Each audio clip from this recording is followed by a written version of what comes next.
Good morning, everyone. I'm George, Digital Consultant at Digital CDL, and I welcome you to this 6th lesson of the course. Technological elements are pivotal constituents of the organizational milieu, possessing profound influence over organizational structuring. These refer to the myriad of technologies a corporation employs within its administrative and transformative pursuits.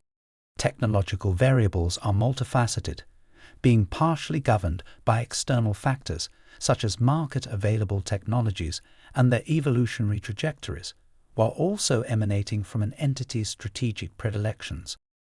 Regardless, the imprint of technologies on organizational determinations is substantial, often uniquely dictating the organizational framework.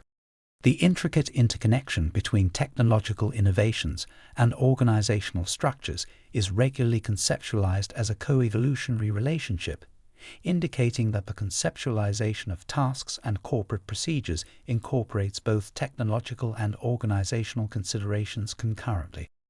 The socio-technical school, one of the pioneering institutions in organizational theory, underscored the criticality of amalgamating these variables during corporate functional design. It advocated that the socio-technical system, an ensemble of the social system, individuals and organizations, and the technical system, technologies and processes, is the focal point of organizational design or modifications. Optimal design methodologies, hence, necessitate a harmonious consideration of technological and organizational possibilities alongside the inherent constraints or requisites emanating from processes and organizational members. Illustratively, the current influx of digital advancements necessitates an evaluative approach that contemplates not merely the technological benefits, but also the requisite organizational, procedural, and skills modifications essential for deriving genuine advantages. Conversely, technological selections are occasionally a deliberate alignment with predetermined organizational models. Such is evident in reorganizations premised on product-centric business units, necessitating collaborative technologies for remote engagements, pivotal for actualizing the intended organizational transformation. Delving deeper into technological implications on organizational decisions reveals 3 pivotal technological categories: industrial technologies for goods production, service technologies for service delivery, and informational and communication, or digital technologies, predominantly supporting administrative functions. These technologies exhibit extensive variability based on product and service diversification and volumes, dictating the automation and standardization levels within processes. For instance, mass production technologies correspond with specialized, standardized organizational structures, reminiscent of mechanical system metaphors, whereas diverse production processes necessitate organic structures, typified by professional autonomous roles with flexible coordination mechanisms, catering to diverse customer needs. Digital technologies, as previously stated, induce a plethora of organizational impacts. These range from the establishment of specialized units managing technological integrations and their corporate repercussions, to alterations in control and coordination mechanisms, enabled by enhanced information interconnectivity across various processes and hierarchical strata, extending to the restructuring of roles and competencies due to the technological augmentation or substitution of human endeavors. Biographical factors, namely the size, age, and developmental stage of an organization, constitute a pivotal category of variables influencing its design decisions.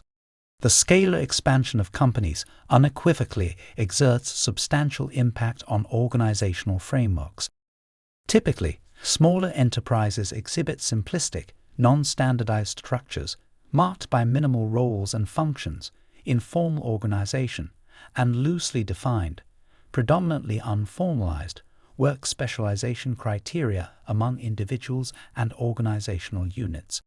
Increment in size necessitates enhanced work specialization, the establishment of novel organizational units, and ensuing standardization and formalization of activities and organizational operations.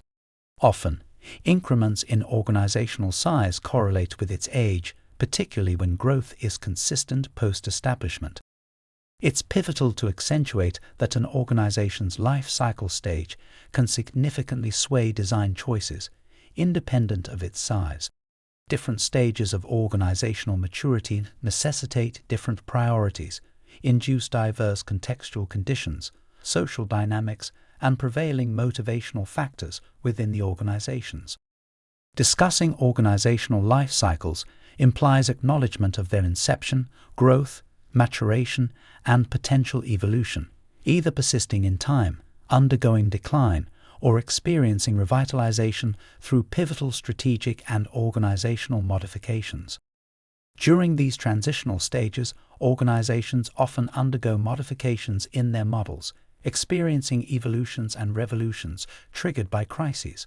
The crux is that optimal organizational choices for a specific maturity stage may hinder further growth and evolution, necessitating transitions to more congruent models for advanced stages. For instance, a predominantly informal model, like that of a startup with limited vertical specialization and predominant reliance on mutual adjustments, may impede growth due to the absence of robust leadership and consequential lack of strategic managerial direction. The establishment of a managerial role can lead to more structured divisions of labor and responsibility, until further growth necessitates enhanced autonomy within various organizational units and individuals. To conclude, the trajectory of an organization can be narrated as a cyclical progression of evolutions and crises, evolving from simplistic to more intricate structures, a conceptualization resonated by the Grainer model illustrated in the figure. The transformation and adaptation in organizational models are pivotal to accommodate the varying demands and challenges presented at different stages of the organizational life cycle. Thanks for watching. See you next week for Lesson 7.